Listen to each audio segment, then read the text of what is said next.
Kingdom is almost here. It's been 6 years, guys. 6 years since Breath of the Wild came out, and I feel so old, and I am so excited. I didn't realize the game was this close to coming out until I realized it was really close to coming out, and I am excited. I wanted to do this video to share with you guys my thoughts, what I'm excited for, and overall just fangirling about Zelda, because it's been a while since I did that. Sorry if the scenery looks a bit different. I just recovered from the C virus, if you know what I mean, and I didn't want to put up the camera and all that stuff, so I decided to do a webcam style. Hope you don't mind, and sorry if my voice sounds a little hoarse. And I want to give a huge thank you to everybody who sent me well wishes and feel betters. It really did help, and thank you for understanding with the lack of content and live streams. So enough about all that, let's get into the video. If you guys don't know, Zelda is one of my favorite RPGs of all time, and yes, it's an RPG. A lot of people ask me, is it really an RPG? Yes, it is. So the first thing I'm looking forward to in Tears of the Kingdom are the characters. So Tears of the Kingdom is a direct sequel to Breath of the Wild. That means there's no branching timelines. Well, I think, I'm not sure. I hope not. And a lot of the characters are going to be the characters that we loved from Breath of the Wild, including Zelda. Now, I don't know what kind of role she's playing.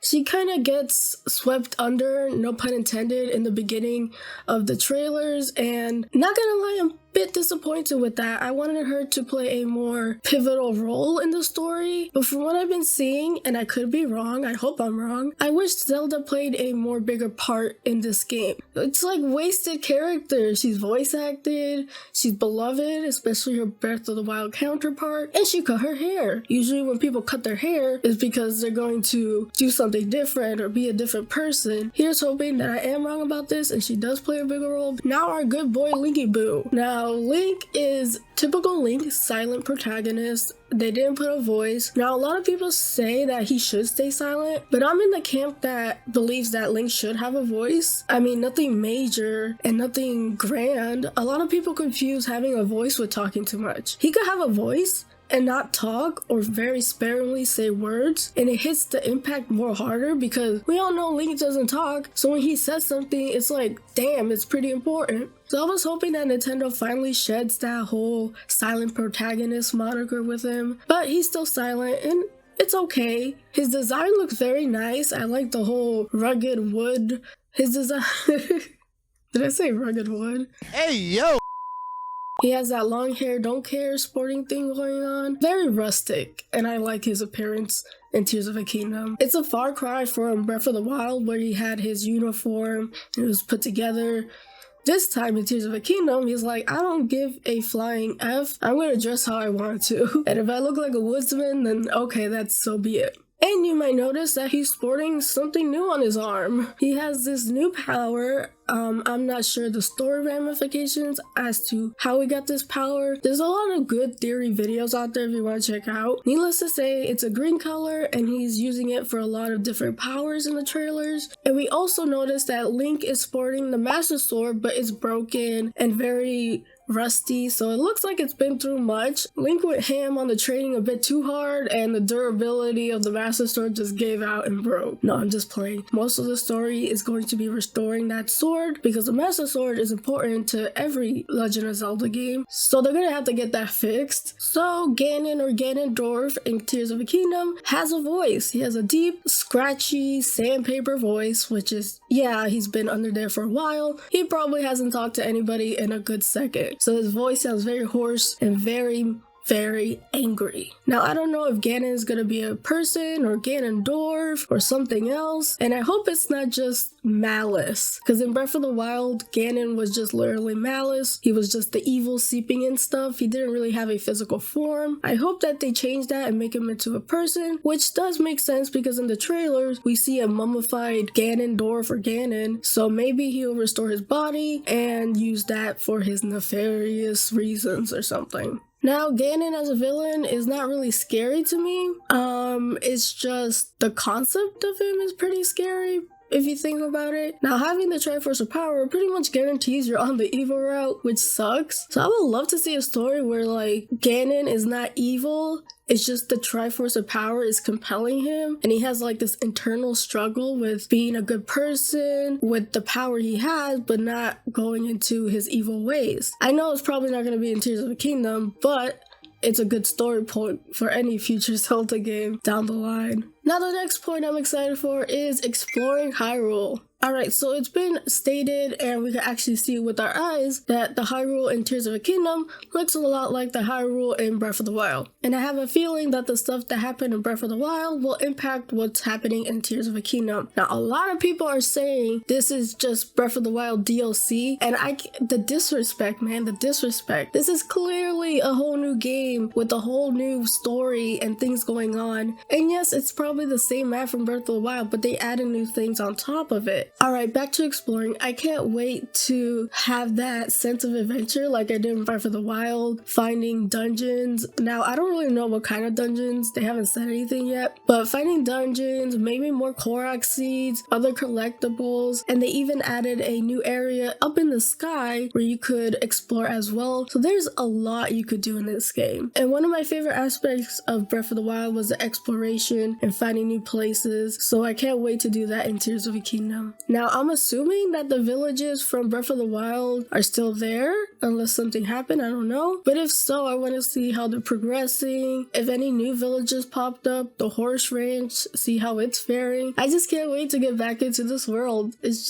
I'm excited. The next point I want to make is the Sky Islands. I'm excited to explore the lands in the sky. What sort of story implication does it have, and how it will make Tears of a Kingdom different from Breath of the Wild. And it parallels to my other favorite Zelda game, which is Skyward Sword. But I do hope there's an easier way to traverse than riding a bird. Alright, the next point I'm excited for is the story. Now, admittedly, this is the thing that I know least on. Like I said in the beginning, there's not a lot to chew on when it comes to the story. So a lot of the story stuff is up in the air, but we can infer some stuff from the trailers. The game is visually and thematically a bit darker than Breath of the Wild. Now, Majora's Mask is one of the darkest games in the series, and it shares a lot of parallels with Tears of the Kingdom. First, Majora's Mask is a direct sequel to Ocarina of Time, and Tears of the Kingdom is a direct sequel to Breath of the Wild. Both highly acclaimed games. So I feel like the sequels, they like to get a little bit more frisky with it and try new things. So maybe we're gonna see a more darker approach, which I'm always open for. Now, I'm not a theorist, but I can pick up on some of these things in the trailers. First, we see Ganondorf's corpse awaken due to some unknown force. So there's this hand holding him in the center. It's pretty epic. Now, I don't know what this Ganon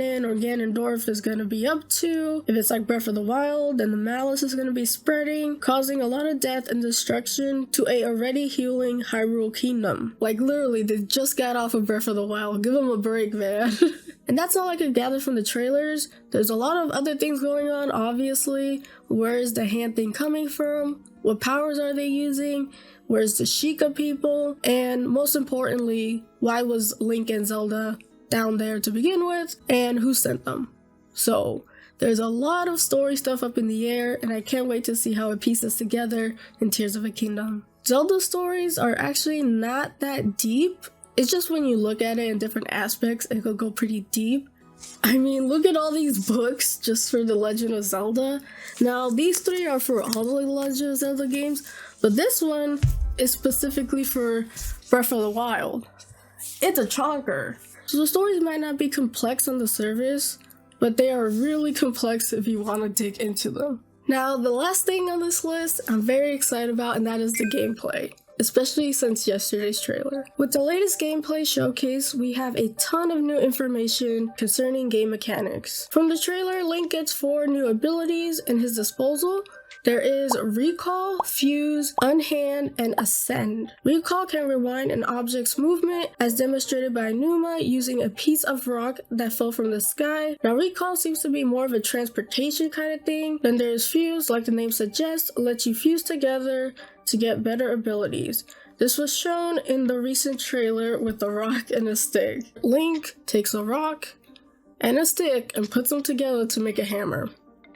It's very weird, and it can be used for a lot of different purposes, and I can see a lot of people going wild, thinking of things to fuse. You could even tell that Numa was having fun with it when he was demonstrating it. Like, he knows a lot of people are being like, what? So I can't wait to use it. Fusing these items gets better damage, and it also increases its durability. Yes, durability makes a comeback. I don't know how I feel about this, because in one hand, I don't like my weapons breaking all the time. I feel like they should tone it down on how long it is until it breaks. But saying that, I'm like, you know what? The game wouldn't be the same without weapon durability. It's kind of baked in the whole Breath of the Wild type games. So I understand why they bring it back. And get ready to have a cache full of all the good items because you just don't want to use them because you don't want to break them. Now there's also Unhand, which is basically the crafting system of the game using any items around Hyrule. And the last ability is Ascend, where Link can phase through ceilings. You can use this to get out of tight situations or just to troll, who knows. So I can't wait to play these games and see how the mechanics work and get really creative with it, and to see how you guys get creative with it. So that is it for the list, but I want to add one more thing. They did release an OLED Switch for Tears of a Kingdom, and I was like, yeah, I told y'all. And then they released a Pro Controller, which I don't like the white. Like, why is the white there? Make that gold or something.